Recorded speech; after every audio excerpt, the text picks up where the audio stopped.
Welcome to Simply Sarah. I'm Sarah Stockham, your host, and I am delighted that you are here for this conversation. Before we get to that, I just want to say thank you to our sponsor, Glass Arts Collective, for their support, for their continued alignment with our vision. We are just so grateful for them.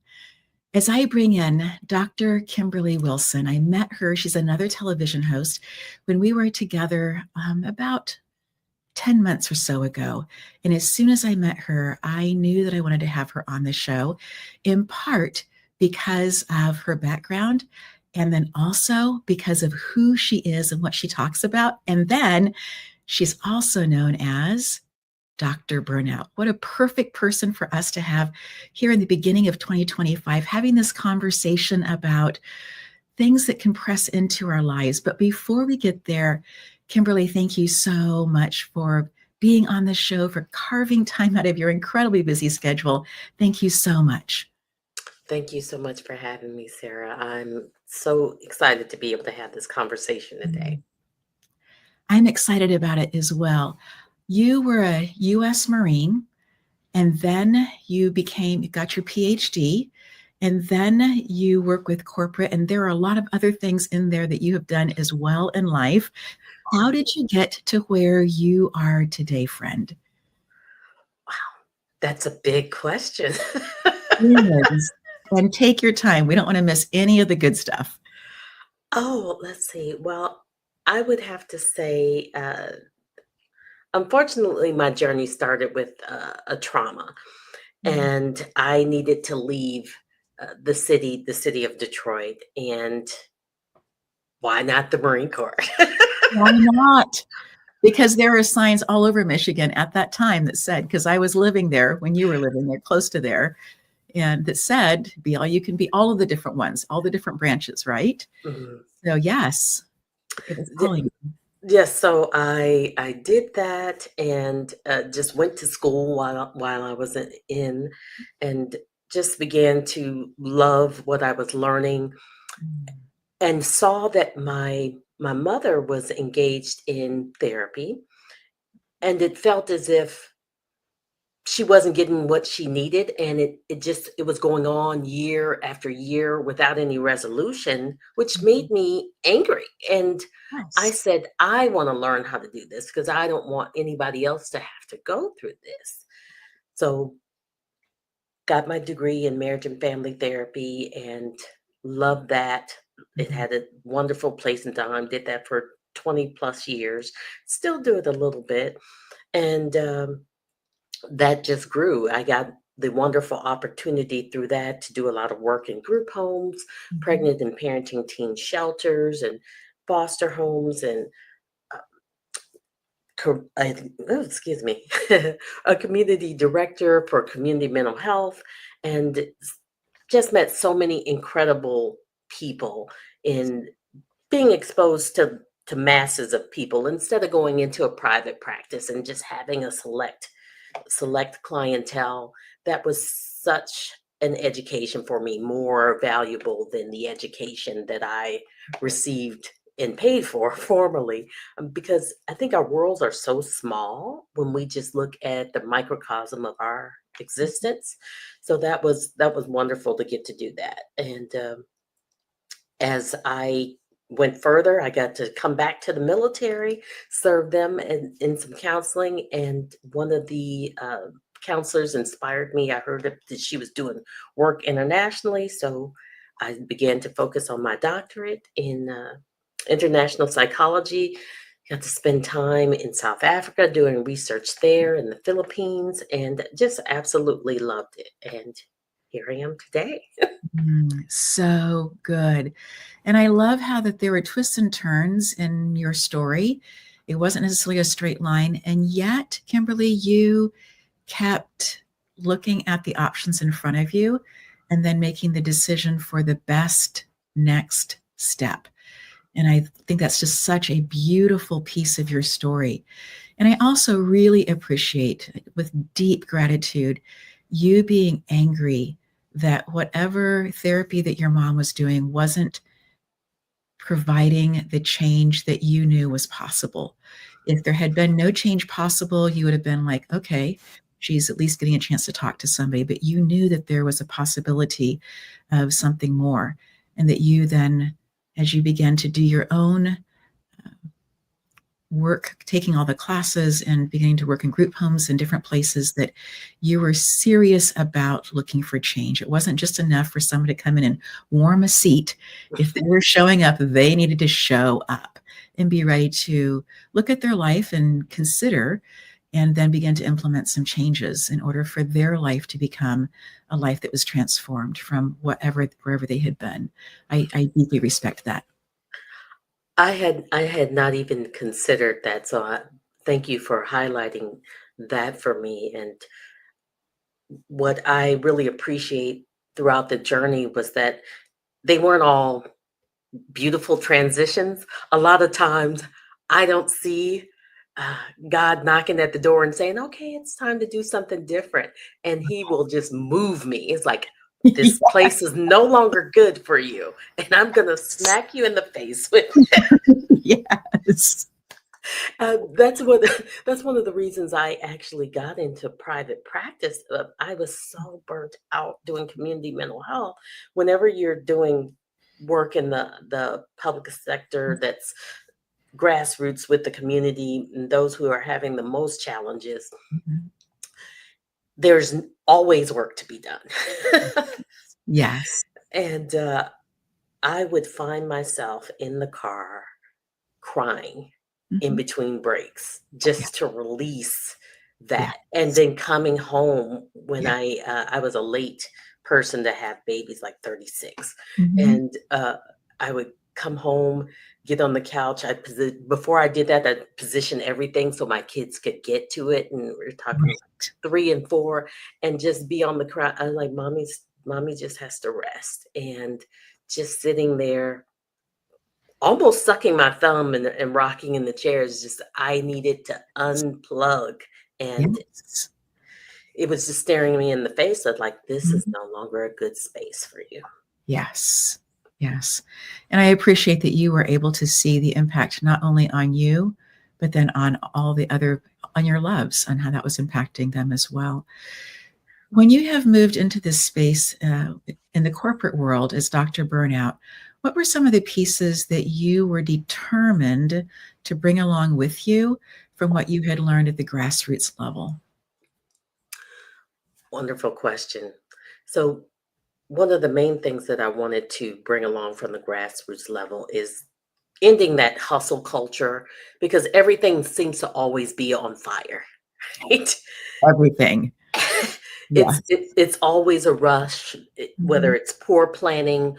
or employee turnover, and you've got to fill in for everybody, and you're doing 2 and 3 roles because they can't keep people in. To begin to focus on planning and leadership, because that's has such a powerful impact. Some people think you just can plug in a manager here and there, or plug in a leader, or put in a new CO, and it can be so destructive if Mhm. they aren't centered, if they aren't clear on who they are as a leader and how to bring out the best in people. It can completely destroy an organization and have everyone chasing their tails Mhm. and beginning to just deteriorate before your eyes. And then you begin to see mass turnover. And the belief in the organization is, now we've got rid of the riffraff. The Mhm. riff the staff wasn't the problem. It was the company culture. Yeah. I hope I answered your question. You did. In that space of company culture, I think for me, coming from a classroom, a campus for 35 years, having that experience of seeing that the people who were there, the staff, which included the amazing janitors that we had both day and night, Right. and then also the teachers who were there, the instructional assistants who were there, and we had a very, very strong PTA that was involved as well. And at times they would be invited to come also to our staff meetings. They were not Wow. just for educators. It was for people who were who were part of this particular community of leaders. And we were very, very careful when we would have somebody who would be elevated to a different position, go to the state level in a position, go to the district level at a position. Whenever that position of top leadership on the campus became open, there was a lot of camaraderie, even though we had very different ideas about what it could look like or perhaps even should look like.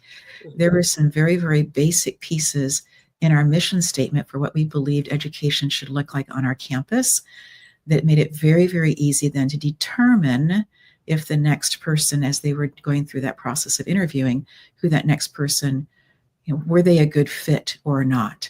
And I think that's, as you were talking about, when you start to have that turnover, you start losing some of that, who are we? And true, there are places that need to change. And so maybe having a big turnover can be really helpful in the long run. But in the meantime, if you do have a stable group and you know your mission statement and what you are doing is working, and you are looking for a new person at the helm, having those conversations and being really clear about that, because the person at the top absolutely impacts the culture of everything that happens, no matter what the space happens to look like.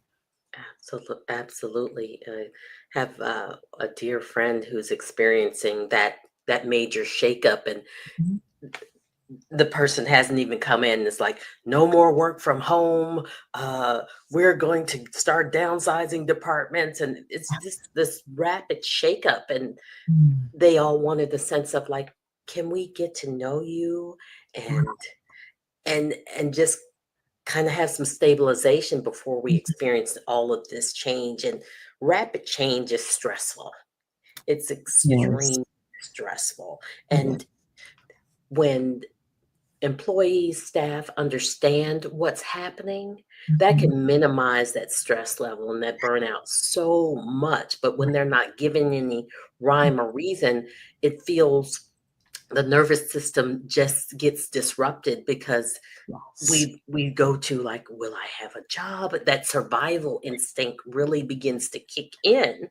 Yes. And unfortunately, sometimes you even have this process where some will begin to sabotage Mhm. others for survival.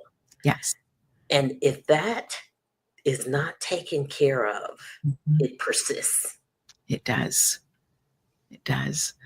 We're going to continue this part of the conversation. We will be right back after this break. Glass Arts Collective is doing something so fun and amazing.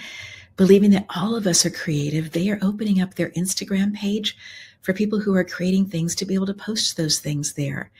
I also believe that you are creative, and I'm super excited about this opportunity to be supporting Glass Arts Collective. They are amazing. I am so grateful for their continued support. As we bring Dr. Kimberly back in, this space of talking about having somebody who has a vision, who hasn't yet met the staff, hasn't yet learned about the culture, just taking up what feels like this blanket and shaking all of the sand off can feel so disruptive.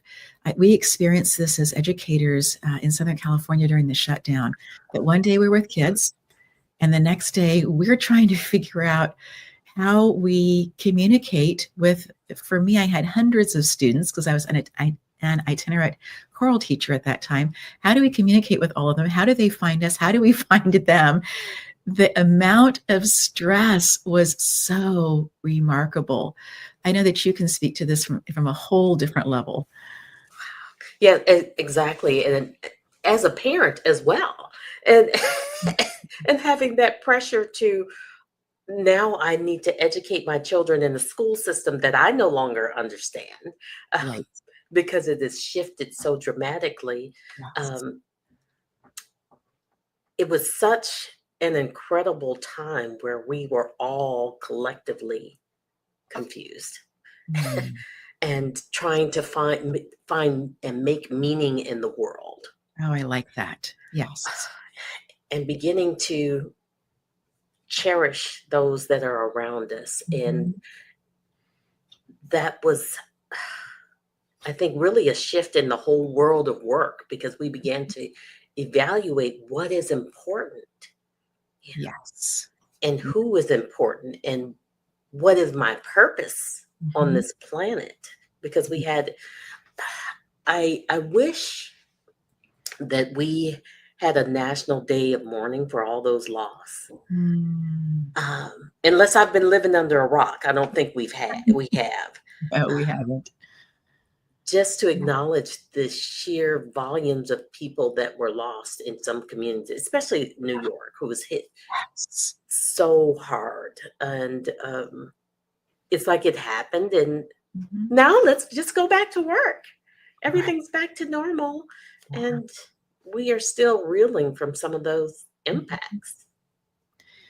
And as you were talking before the break, that space of some people in different organizations at different times for different reasons, looking at their own position and being so concerned about still having a job, that then the sabotaging or the backbiting or things that really destroy trust. I think that one of the pillars of excellent community, whether it happens to be in a nonprofit or if it happens to be in a for-profit, wherever it happens to be, is that sense of agreement on what we're moving towards, what we agree on our standards, and then also this space of I can trust you, or I can trust how you're going to show up for the work that we have agreed to do together.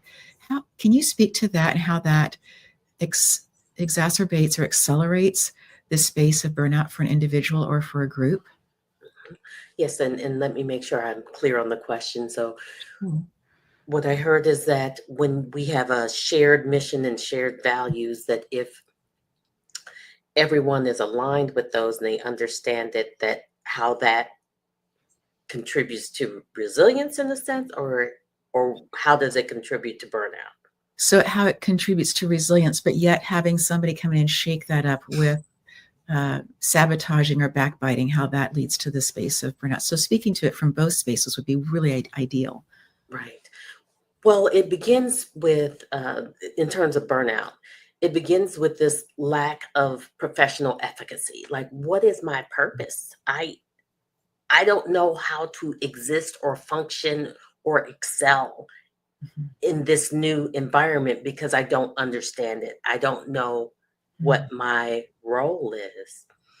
And this feeling of exhaustion because we are we're mentally drained, we become physically drained, and then just a sense of apathy. Like, these are some of the three key pillars that, Mm. because it doesn't matter what I do, this is just not under my control. Right.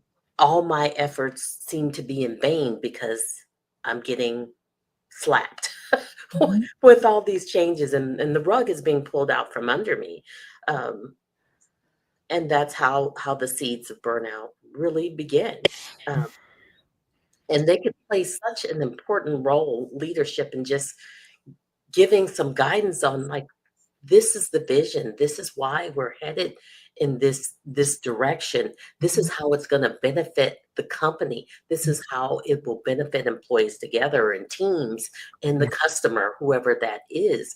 And when when we at least understand the Mhm. process, it is so much easier because we can begin to find ourselves on that roadmap. Like, Yes. okay, I do have a purpose. I do know what they intend for me. I understand how I can effectuate some change. Mhm. I'm vital. Yes. And communication is such a critical piece. And again, going back to what I illustrated earlier, I was going to 5 different elementary schools, and one of the elementary schools realized that all of the itinerants, all of us who traveled to schools, whether they happened to be in speech therapy, if they were in physical therapy, whatever it happened to be, um, whatever their role was, that we weren't attached to the communication from the different schools because we were auxiliary, right? Right. Yes, we were fully paid like everybody else, and we had our credentials like everybody else, but we weren't part of the staff. And so Steve Bishop at Sellers Elementary School was the first one, as I recall, to say, hey, we need to have you guys, all of you, on our list. So when we are communicating what's taking place at our school, You're going to get a lot of extra emails. That's okay. But you will fully be in the know. And what a beautiful sense of, oh, now I know what's taking place at that site. Now I know what's going on. I do matter. And so what you were saying from the leadership coming and being at that point of saying, hey, it's important for you to know what the mission is. It's important for you to know what the changes are. Such a vital piece of that is that communication space.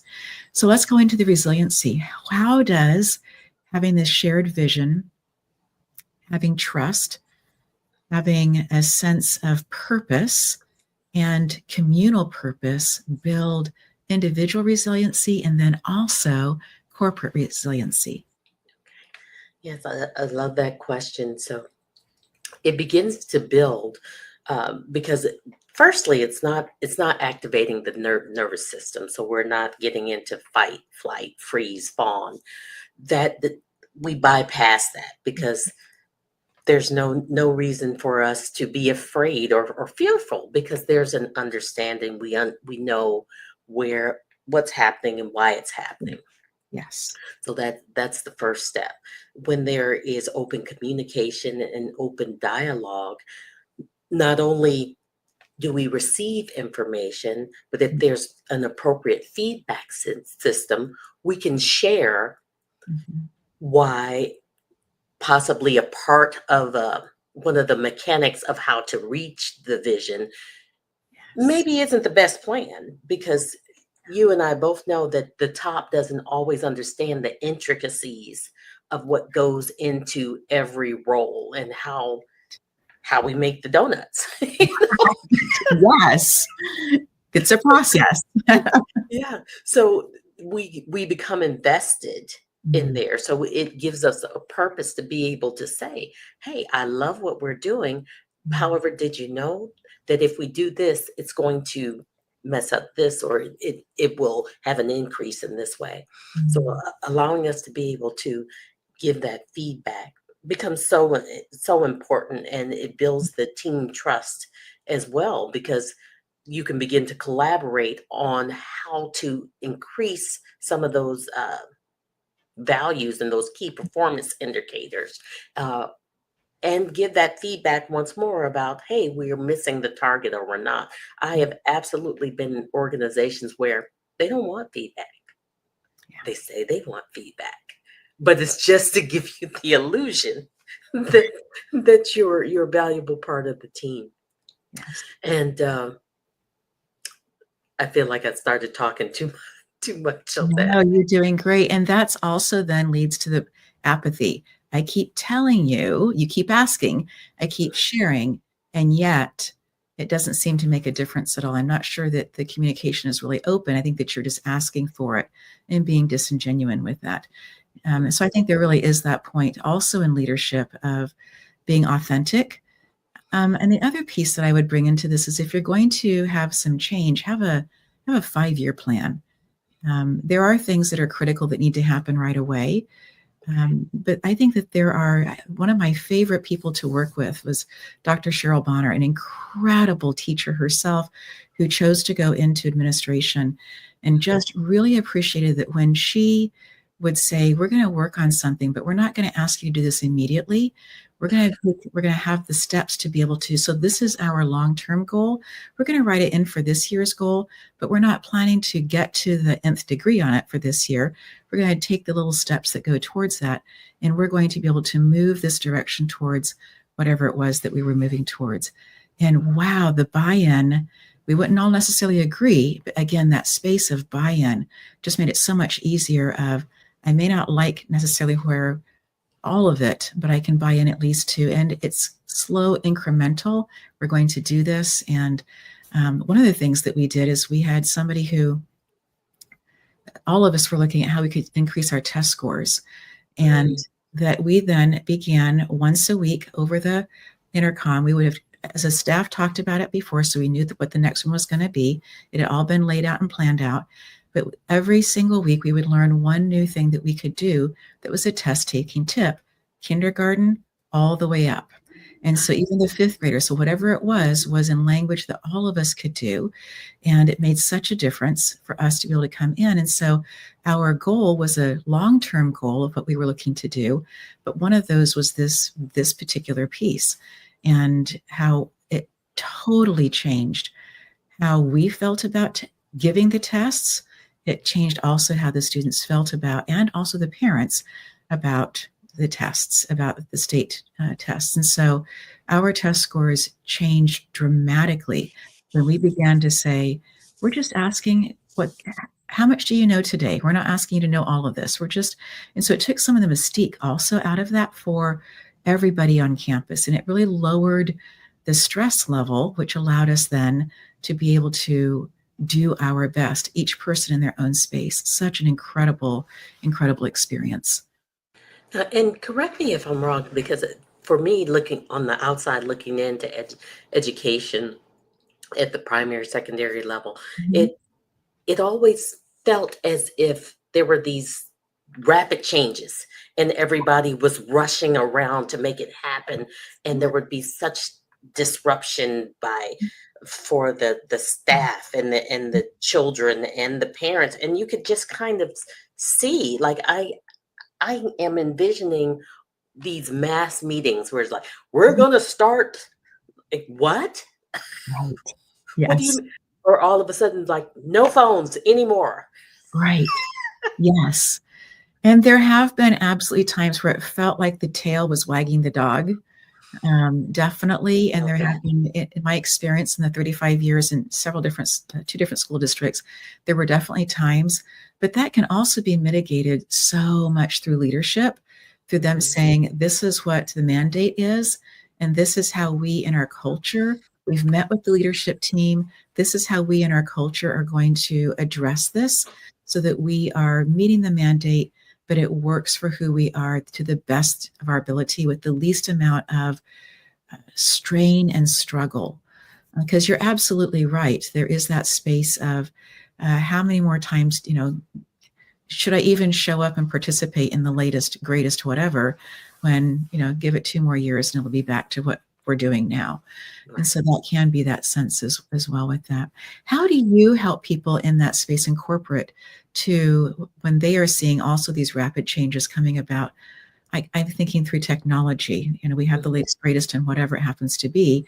And it can just feel like we just learned it, and now we're having to change again.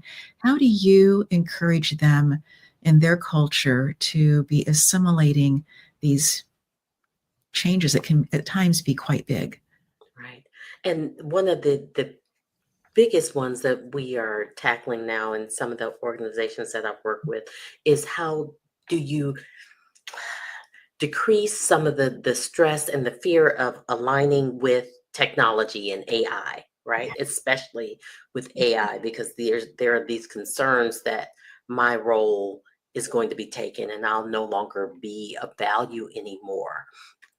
So creating this plan and this culture that shows them, especially written as well, because it's so important, because people learn differently. Some are visual learners, some are auditory learners, some need visual learners. Mhm. So if they can have it written and just to refer back to that, hey, this is how we're going to train you up, and this is how we see you, like you said, in that 5-year plan.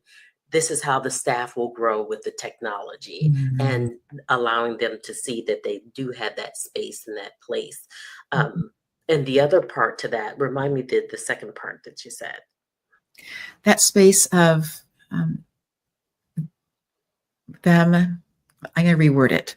Um, for the corporate then to be able to not just have the changes coming through, but also to stabilize, again, using the mission statement, right? Stabilizing. I think you've answered that in terms of helping people to understand that you see them eye to eye and Yes. in person, and when possible, for them to be able to actually have those conversations, um, and to feel valued in that. What are you noticing that AI is showing up in a real positive way in corporations? Um, well, mainly showing up in efficiency and doing some of those repetitive tasks, especially like some of the efficiency programs like Monday and things like that, when they begin to automate Mhm. some of the processes that were bulky and that had to be done manually and Mhm. sometimes not remembered. So that's been an assistant to those who are planning and taking the load off of those in leadership, and so that they don't have to micromanage as many things or have these repetitive tasks that are important, but don't allow them to really focus in their zone of genius. Yes. So when we implement it in ways that are useful, and practical, Mhm. it gives the staff, managers, leaders the tools to shine even more. They can operate in the human element and not have to focus on these tedious tasks. Yes. It opens the door for their creativity, the genius, as you Yes. say. Mhm. Yes. So that's the positive side. What are you seeing as being, in your experience, some of the challenges or maybe misinterpretations of the abilities of AI?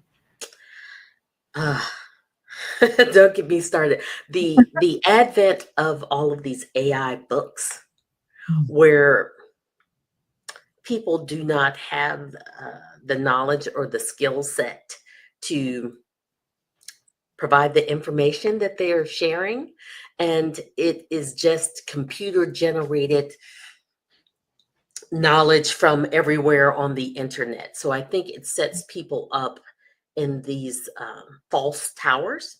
Mm. Um, It's powerful.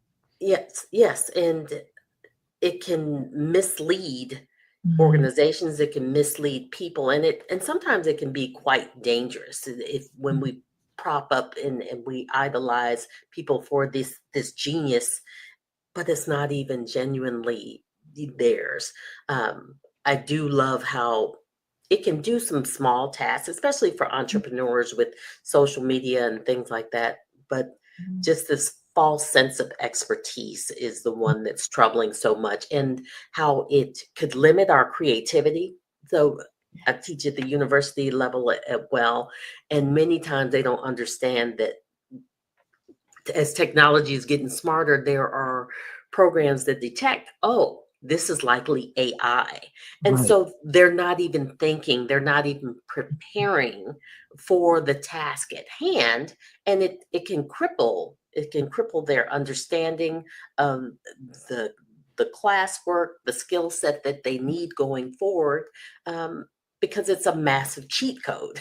Like, if we were to go in gaming, it's a massive cheat code, and yes, it saves time, but there is so much value Mm. in researching and digging and just the serendipity of finding that small nugget that actually resonates with you. I mean, I'm old school, and when you had to go to the library and have that roll of dimes Mhm. where you Yes. use the card Yes. catalog and Yes. copy each page by page, and it might be a word that inspires you, and you're like, "Oh, Mhm. let me look for this book." But with AI, Mhm. it just says, "Here it is." Yes. Here it is. You don't know what the process they use Mhm. to think about it, to come about it. They just um, chose with either what was most popular or and those most prestigious elements, and you can miss some of those silenced voices, some of Mhm. those diverse Mhm. voices sometimes because Yes. it's not as promoted and it's not as popular on the internet, right? Because Yes. there are geniuses, I think, in every aspect Mhm. of vocations. But if we don't know about them, if they Mhm. aren't, if a light isn't being shined on them, no Mhm. one knows about it. Yeah. That was kind of a long-winded answer. Oh, that's such a good answer, and there's so much in there, Kimberly. As I think about, and I've apologized more than once for my role as an educator, of hurry up, you have to learn this and assimilate it faster so we can give you more, right? Yes. And I think that we, perhaps as a culture, have so uh, put up leveled, looked up to people who it just seemed like it was easy for them, whether or not it was. And so there feels at times like this sense of how can I look at what the expectation is and most easily get to it no matter what the cost. So the expectation may be here, but I don't feel like I want to take the time or have the pieces right now to be able to put together to figure out how to do that research paper, how to learn that particular new technology piece, whatever it happens to be. But I'm going to make it look as if that I have that knowledge, and I'll check the box because I'm doing all of this online, and so that I can have that box be checked so that I can then go do the next thing. And I Right. do think that there is some absolute beauty in having person-to-person conversations in the same room, breathing the same air, to check in to see if the person has the comprehension. Again, going back to teaching in the classroom, I had a fifth grader who could literally decode anything I put in front of her. But when I asked her a simple question, she had no comprehension of what she had read. And that was such a wake-up call for me, because here I was thinking if the kids couldn't read it, that they didn't have the comprehension. There were other kids who had difficulty reading. If you read it out loud to them, they held on to it forever. There was never a question again about their comprehension. And so that's one of the pieces that, as you're talking about AI, that just kind of brings up for me of the comprehension piece and the authenticity piece also. If I'm just allowing buttons to gather things and put it together and stuff, it's not authentically my language, even though I may say, put it in a friendly tone and that kind of thing. Oh, you're understanding those prompts, aren't you? I take classes with Jasmine Starr, and she will say, if you're going to research things, put this in, but you're going to ask for it like this, and then take that, look at that information, but make it your own. Don't just take it, use it as information that helps you then to move into the next step of what you're wanting to do. Make sure it's authentically your voice. And so, so it can be a helpful, fast research tool, but it's not a deep research tool from my personal experience. Right. What I've loved about AI, just at least for my own business, I've used it a lot for processes. So I am very good at creativity, and I have about 1,000 ideas. Yeah. At least as it would feel like that are barraging me at one time, but the ability to follow processes. So, I've had to bring in an operations person as well because I'm just not good at process. And it will give me a day by day, week by week, like accomplish this, accomplish this, Yeah. accomplish this, do this many times. And it kind of it reins in some of that, oh, this is a good idea. Right. I should do that. So now it's like I have a new boss saying, these are my benchmarks that I need to accomplish. It gives you that skeletal structure so that when you have those ideas, you know where to go plug them into this big, beautiful thing you're working on. Right. And when to plug them in. Like, Yes. because I am really, I underestimate the amount of time that it takes to bring something in. Because if I think something is great, it's like, oh yeah, and then as soon as you see it immediately, you'll think it's great. But I'm sorry, I'm laughing at myself. I love it. It's so good. But other people, because it didn't germinate in their brain, they need time to get to know it, to understand it.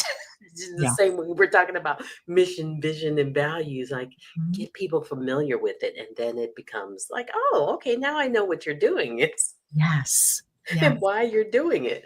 So that Yes. makes so much sense. So that's how I love it for processes, so that Mhm. it makes up for my deficit without taking away my authenticity. It's Yeah. like I funnel it in. It's like, hey, this is what I want.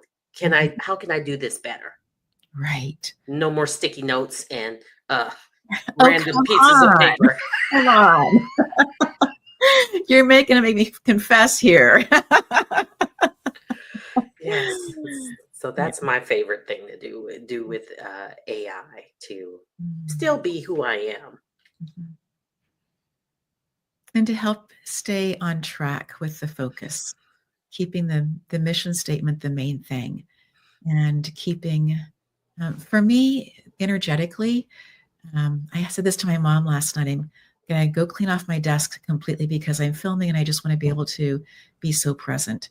And there'd been reasons that I had had all the different piles and stacks. And um, it was just good to go through and then to notice the number of things over the last 2 weeks that I'd completely taken care of, that I was just able to take. Those notes are gone, right? But that space also of, our brains do so well when we take these beautiful ideas and we use a pen, pencil, colored, whatever, and put it on paper. Our Yes. brain does so well with that. And so I appreciate that there are different types of technologies out there that you can take pictures of handwritten things or handwrite on your phone now and have it pull that and type it up for us. And what a beautiful thing that is, where we are still honoring how we are and how we are able to share our ideas, and then be in that space of also moving forward with things. It's so good. Technology can be a huge, beautiful piece, Mhm. and has the ability to help, people do other things. I have a dear loved one who was recently in the hospital, and they had something that was a sitter. And we looked at this thing on the wall and thought, that's kind of interesting. But when she got out of bed without letting the nurses know that she was going to get out of bed, all three of them came running because they thought that she was going to be on the floor. And so it was a sensor in the bed to allow these three nurses to go do other things, knowing that everybody was okay. But boy, as soon as, and so when she realized that, she was like, oh, I have to let them know. She didn't want to bother them. She just wanted to get up to do one thing. And so when she became more stable, they turned that feature off so that she could get up and do things without three people running to come check on her. So there are places that technology really is making a difference in terms of allowing people to do what they are so good at, Right. and provide support and help for other people. And I am so pleased that technology has moved into those spaces and doing those kinds of things. Right. I wanted to just share that um, when I'm working with people in coaching and we're talking about transformation, when you were talking, I heard myself always saying, there's something about taking pen to paper. It's like Mhm. heart, hand, manifesting in the world. I said, you Yes. cannot do this on the computer. I don't want you on your phone. I Right. want you to physically Mhm. write this, to process this in the physical world. And Yes. it makes it so much more real. Like, I feel Mhm. there's just this connection that occurs when Yeah. you are writing things down. Yes. And I think that one thing that can be really helpful is to do dictation into your notes or whatever. You have this great idea along the way, right? But Mhm. if you're really going to take and assimilate that idea, I find that if I do that secondary piece of writing it by hand, and so yes, I use my calendar and type everything into the calendar, but on Sunday afternoons, religiously, I take 15 minutes and open up the calendar on my phone and handwrite what I'm going to do for the week. And yes, I do Mm. shortcuts for that, but I do that so I can sense my energy through the week. And so I can also be making personal Oh, notes to myself about that as well. And then it also gives me a chance to circle the things that I haven't gotten done that particular day, if there are things left undone. And that just gives me then a visual of, these are things that I need to table in for the next day. Obviously, you can do this with technology as well. I have yes. found this to be my way of blending in technology and honoring this Mhm. physical realm that I'm in, and the physical energy that it takes to do the different things that I aspire to do on a particular day or a week. That is such a beautiful way that I can absolutely see that when you're writing it, it does communicate what type of energy, because then there are things happening in your body and in your brain and just the way you show up physically in there, that would definitely be a clue and some cues to make some adjustments and possibly delegate something, or why are you doing it? Right. Right. Is it really that important? Yes, such a good point. I would love for you to share some of your deep well of wisdom for people who are sensing that they are on burnout edge. It's impacting their sleep. They are finding that they are reaching for antacids because their stomach is so churning. They are noticing that it's hard for them to hold eye contact with their loved ones because they just are feeling the weight of this constricting.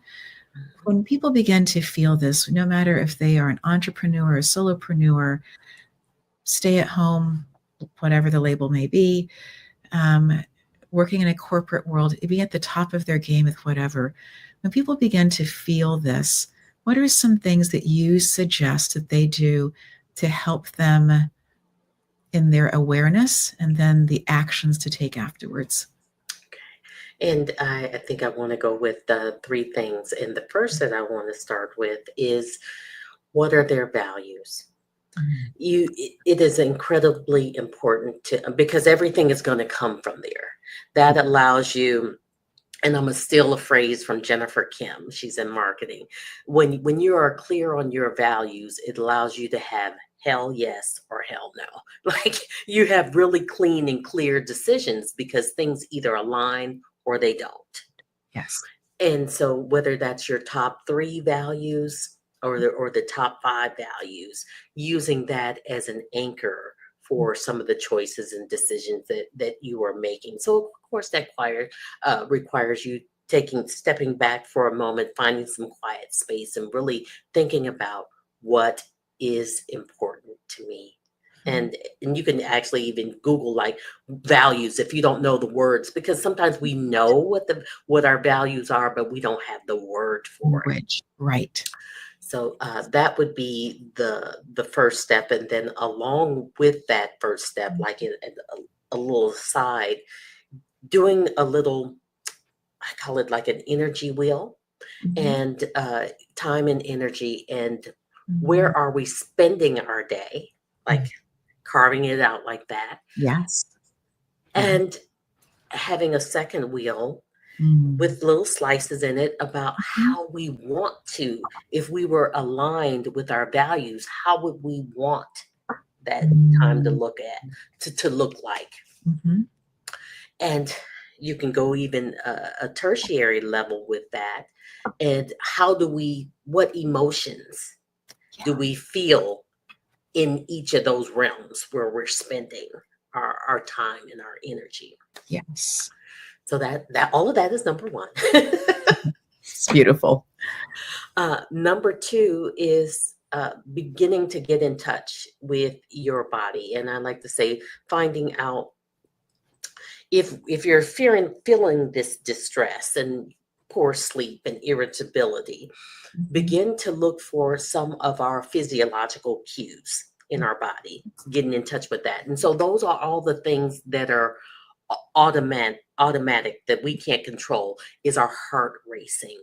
Um, our palms sweating, or do we cry? Do we know that certain areas of our body are getting warm or colder when certain things happen? So tuning in and honing into that, because Mhm. our body is telling us, Yes. it's giving us acute messages, and as well as the behavioral cues, Mhm. like how are we interacting with our environment? Are we, tapping our desk, or our Yes. hands clenched?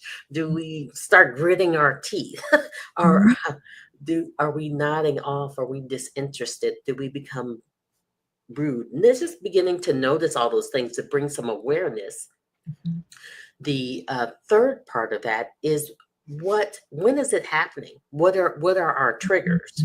Because sometimes maybe it's, wow, every time Bob or Sally enters the room, I I start to notice these physiological and behavioral cues begin to activate, or when I'm assigned something, or when something is removed from me. So understanding our bodies and when these experiences happen, that begins to allow you to begin to pinpoint, right? Mhm.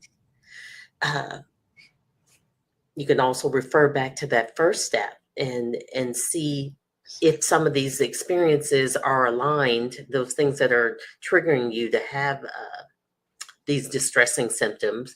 uh, is that even aligned with our values? Maybe we can discontinue doing that. Just a quick short story. I had a friend who really was excited for us to be able to collaborate on something nice. Immediately said yes, because I love this friend so much. And then as I began to do the thing, or prepare to do the thing, and I tuned into my body and what I was doing, I was like, I don't really want to do this. I don't want to do this. It's not. And I said it without fear, and they didn't. They still love me, right? We make up in our heads that it's just going to destroy something. And they were like, "Well, I understand. Maybe this is not our thing. Something else will be." So I had to honor my values in that, and being authentic to me and true to who I am, despite how I felt it might hinder that relationship. Mm. Oh, that's Yeah. just good. That space of listening to your values, making sure that what you're doing is in alignment with them, and then listening to your body, to the cues that you are getting, the behaviors that you are having, and then that space of the feedback of when is it happening, the time that these things are happening. Is it when a certain person shows up, when something's being taken away? Just noticing those, when are you becoming triggered? One of the things that I have found about values for myself Mhm. is to write down what I don't value. I find it easier Mm, first. These are things that are lower on my value scale. Maybe it's not that I don't value them at all, but they're lower on my scale. And then I start listening for what causes me to just get upset about something. Because if I'm upset, I have a belief or a value or a goal that's going to be in conflict at some level with that. And so when I notice that I'm getting stirred up, to take a moment and go, what's causing me to become stirred up? Is it that I believe that all family members should get along? Is it what is my belief? And then, like you said, to look at your beliefs, and is that a belief that we still hold on to? Maybe it's one that we held. Do we still hold on to that going forward? Can we release that in the space and time? And those are things that we can do when we start to feel that stress, that cloak coming in of burnout, things that we can do to be cleaning up our own energy, our own space, to make sure that we are taking care of ourselves, because no one else is going to take care of us for us. We have to take care of ourselves for us, and ask people to take care of themselves for themselves, so that we can be encouraging each other and supporting each other and being kind to each other. But if we aren't being kind to ourselves, how can we possibly be kind to somebody else? exactly. And what always concerns me is that without knowing some of these things, our values, and just when things are happening and how we're Mhm. responding to 'em, so many people are just making rash decisions. Right. Uh, like the thing for New Year's, I'm cutting out all of these people, and like conflict resolution, possibly. Right. Right. Some, Yes. maybe inform the person that Right. what's dysfunctional in the relationship, because so much can be repaired if we're coming from a place where we're settled and grounded and understand who we are, so we take less offense and Mhm. defense to things that are going on in our environment, because we're Mhm. clear about who we are, how we operate, what our needs are, Yes. um, and ensure that we're not operating on cognitive distortions. Thank you. Thank you. Yes. Yes. And I've also found that when I have wanted to, um, I'll do this differently. When I was growing up, we moved pretty frequently, living in Congo, and then we would come back to the States. And each time we came back to the States, we'd live in a different place for a different reason, educational reason for my parents, and then later on for us kids. And so as we were doing these different things, there'd be points that you would just so long to not ever have to say goodbye to the best friend. And then, you would move and you would go, oh, but that particular thing, that irritant now is of different source is completely out of my life. How cool is that? When I find that there are those pieces that are irritating, so often it's the sandpaper that's against something that it's not one of my finer qualities, right? That's why the sandpaper is showing up in my world for me, and I'm feeling irritated by it. And it's just an opportunity. The other person's not irritated. The other situation's not irritated. I am the one. And that's the other thing about stress is it's so incredibly uniquely personal to the person who is feeling it. And so in that space, then how do we choose to move forward with it? And I love what you were talking about, that space of informing, of having a conversation, of conflict resolution, of conflict dialogue, maybe no resolution, but at least to be able to say, hey, we just don't agree on these particular things. And so one of the things that's been really important for me, living overseas with a dictator, growing up that way, is that when everybody gathers together around the table, and we do this the same thing here on the television show, is that we don't go into our political beliefs or whatever. That's fine to have them. I want people to know what they believe and why they believe them. Our audiences around the globe and people who are listening other places of the world, just may not compute with them, right? Right. So that's completely fine. And then we also don't talk about, talk about your spiritual practices, absolutely. And the universal laws are the universal laws, absolutely. But to say that this is where you must be on Thursday morning at whatever time in order for whatever to happen, we stay away from that because we want this to be a place that people can have conversations and bring up different thoughts and ideas. And if we're not willing to be open to those, we close ourselves off to so much possibility and to so much further creativity in our own thinking and our own experience, I believe. I'm completely in alignment with that. Completely. Are there other things that you would like to reiterate or make sure that we really clearly hear you saying? Because you have shared so many good things, Dr. Kimberly. I think I would thank you so much for having me here. I would like to reiterate that it all starts from understanding who we are and what we believe. And that can truly be your North Star to to guide you in the decisions that you make. And it will alleviate so much stress and distress in your life.